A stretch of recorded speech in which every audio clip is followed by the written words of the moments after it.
Enforcement এবং আমি আজকে সচিবালয়ে এখানে এসেও সেটাই ফেস করছি যে ল অ্যান্ড অর্ডার সিচুয়েশনের জন্য আমাদের নারী বিশ্বকাপটা আমাদের বাংলাদেশে ভেন্যু হওয়ার ক্ষেত্রে একটু হুমকির মুখে আছে।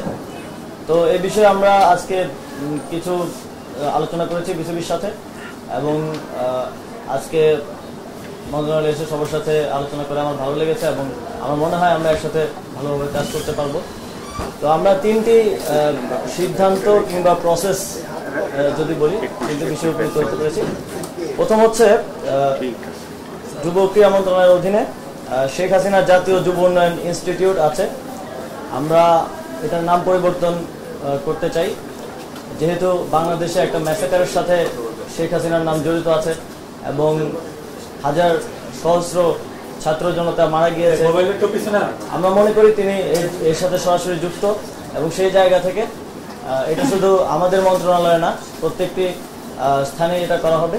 তো শেখ হাসিনা জাতীয় যুব উন্নয়ন ইনস্টিটিউটের নামটা আমরা পরিবর্তন করে বাংলাদেশ জাতীয় যুব উন্নয়ন ইনস্টিটিউট করছি এবং এই বিষয়ে প্রসেস চলমান থাকবে এবং দ্রুতই এটা কমপ্লিট হবে। আর নারী টি-20 বিশ্বকাপের বিষয়ে আমরা বিসিবির সাথে কথা বলেছি। যেই ইস্যুগুলো হচ্ছে তার মধ্যে সবচেয়ে গুরুত্বপূর্ণ হচ্ছে সিকিউরিটি এনশিওর করার ব্যাপারে স্টেট লেভেল থেকে কিছু কাজ করার ব্যাপার আছে। আমি আজকেই যমুনাতে গিয়ে ইউনুস স্যারের সাথে এই বিষয়ে বিস্তারিত কথা বলবো এবং তিনি একজন ক্রীড়াপ্রেমী মানুষ, তিনি অবশ্যই এটিতে আমাদেরকে সহযোগিতা করবেন এবং স্টেট লেভেল থেকে সিকিউরিটিটা আমরা এনশিওর করব। আমরা ইউএন এর সাথেও কথা বলবো যাতে তারা সাজেস্ট করে কিছু দেশের ট্রাভেল রেস্ট্রিকশনস আছে সেগুলো যাতে সমাধান করা যায়। আর অবকাঠামোগত কিছু উন্নয়নের ব্যাপার আছে, সেগুলো মাননীয় সচিব আমাকে নিশ্চিত করেছেন যে কমপ্লিট করা হয়ে যাবে এর মধ্যেই। এবং বিসিবির বিষয়ে, যেহেতু বিসিবি একটি অটোনমাস ফেডারেশন, তো সিদ্ধান্ত তো আমরা দিতে পারবো না, আমরা বিসিবি থেকে সাজেশন নিতে পারবো, তাদেরকে সাজেশন দিতে পারবো। সো বিসিবির সভাপতি অনুপস্থিত আছেন।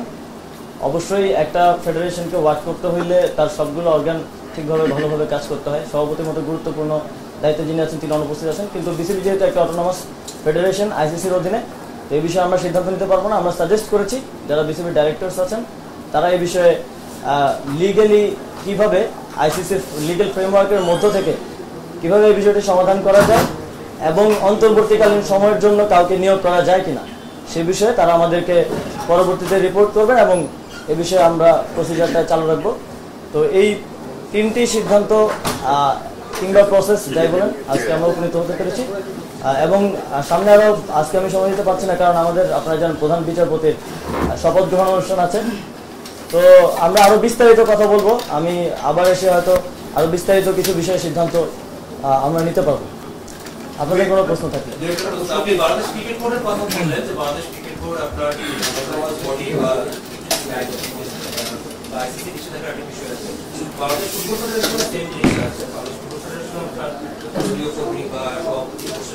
অন্যান্য ক্রীড়া ফেডারেশন কিন্তু আপনার দলীয় নেতা কর্মী বা অনেকেই ভালো ভালো বড় বড় পোস্টে আছে। ওইসব ফেডারেশন বা ক্রীড়া সংস্থার প্রতি কিন্তু আপনার এই ধরনের কোনো নিষেধাজ্ঞার কোনো বিষয় নেই, সেগুলোর ব্যাপারে কি ধরনের পদক্ষেপ নেওয়া যেতে পারে? আসলে আজকে সময় স্বল্পতার কারণে এবং নারী টি-20 বিশ্বকাপের কারণে বিসিবির সাথে আমরা আলোচনা করার সময় বা সুযোগ পেয়েছি। বাকি ফেডারেশনগুলোর সাথে আমরা পর্যায়ক্রমে আলোচনার ভিত্তিতে এই বিষয়গুলোতে তাদেরকে সাজেশন দেওয়ার থাকলে সাজেশন দেবো এবং অবশ্যই লিগেল ফ্রেমওয়ার্কের ভিত্তিতে কাজগুলো করতে হবে। যেহেতু অটোনমাস প্রত্যেকটা বডি, আমাদেরকে প্রসেস ফলো করতে হবে। যে কোনো পরিবর্তনের ক্ষেত্রে পরিবর্তন আমরা অবশ্যই করার জন্য তাদেরকে সাজেস্ট করবো, কিন্তু প্রসেসটা ফলো করাটা জরুরি। যতটুকু জানি আপনি ক্রীড়াপ্রেমী একজন মানুষ, শুনেছি স্পোর্টস সম্পর্কে ভালো খবর রাখেন। জানতে চাই যে বাংলাদেশের স্পোর্টসে যেহেতু আপনি একটা দায়িত্বে আছেন, স্পোর্টসের বাজেট কিরকম, কোন থাকে সেটার ব্যাপারে কি কোনো ধারণা আগে ছিল কিনা বা এখন পেয়েছেন? আসলে স্যার আজকে আসছেন, আমরা কার্যক্রম সম্পর্কে বলেছি, স্যারকে বাজেট সম্পর্কে আমরা বিস্তারিত ধারণা দিব। আপনাদের অবগতির জন্য জানাচ্ছি, গত অর্থ বছরে আমাদের 1309 কোটি টাকা বাজেট ছিল, এবার সব যুব এবং ক্রীড়া মিলে 2111 কোটি টাকা, 2211 কোটি টাকা আছে। তার মধ্যে আসলে গত বছরের যে বৃদ্ধি, এই বৃদ্ধিটা আপনারা অনেক মিডিয়ায় বলেছেন যে ক্রীড়া ক্ষেত্রে বেড়েছে, এটা বাড়েনি। 700 কোটি টাকা আসলে আমাদের যুগের একটা আর্ট প্রজেক্ট আছে ওয়ার্ল্ড ব্যাংকের, সেখানে 700 কোটি টাকা আসার পরে এটি বেড়েছে। এছাড়াও যে নর্মাল বৃদ্ধি সেটা 10% নিচেই আছে। আমরা মাননীয় উপদেষ্টা মহোদয়কে বাজেট নিয়ে টোটাল ব্রিফ করব এবং আমাদের বাজেট আরো এক্সপেডাইট করার জন্য পরবর্তীতে বাড়ানোর জন্য ক্রীড়া ক্ষেত্রে ভূমিকা রাখা বা সাফল্য পাওয়ার জন্য সেটা ইনশাল্লাহ আমরা চেষ্টা করে যাব। ধন্যবাদ সবাইকে।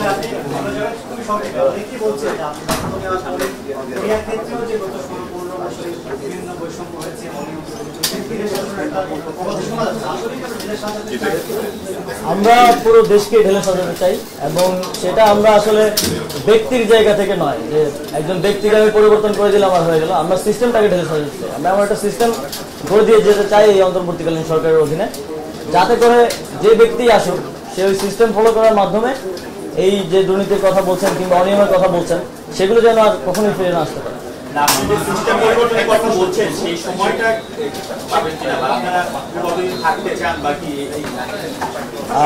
থাকতে চাওয়ার বিষয় নেই এখানে। বাংলাদেশের জনগণ একটি স্বতঃস্ফূর্ত গণ অভ্যুত্থানের ভিত্তিতে এবং একটি রিফরমেশনের দাবিতে যে গণ অভ্যুত্থান হয়েছে তার ভিত্তিতেই আমাদেরকে দায়িত্ব দিয়েছে। আমরা সেই দায়িত্ব পালন করব। আমরা যতদিন দরকার ততদিনই থাকবো এই দায়িত্ব পালন করার জন্য।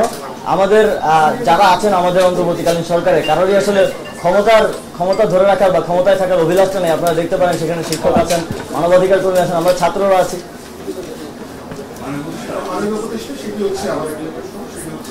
যে বোর্ডগুলো রয়েছে সেখানে পলিটিক্যাল প্রভাব মুক্ত করার জন্য আপনারা স্থায়ী কোনো ব্যবস্থা এই বোর্ডগুলোর ব্যাপারে, বোর্ডগুলো যেহেতু অটোনমাস, তো সেগুলোর ব্যাপারে সিদ্ধান্ত নেওয়ার ক্ষেত্রে আমাদেরকে লিগেল ফ্রেমওয়ার্কগুলো আরো ভালো করে স্টাডি করতে হবে। তো আমি তো সেই সময়টা পাইনি। আমি আজকে প্রথম এসেছি এবং আজকেও বেশিক্ষণ সময় দিতে পারছি না, যদিও ইচ্ছা ছিল। তো আমরা সেগুলো স্টাডি করব এবং এর মধ্যে দিয়ে একটা স্থায়ী সমাধান করার জন্য কোনো স্টেপ নেওয়ার মতো সুযোগ থাকলে আমরা অবশ্যই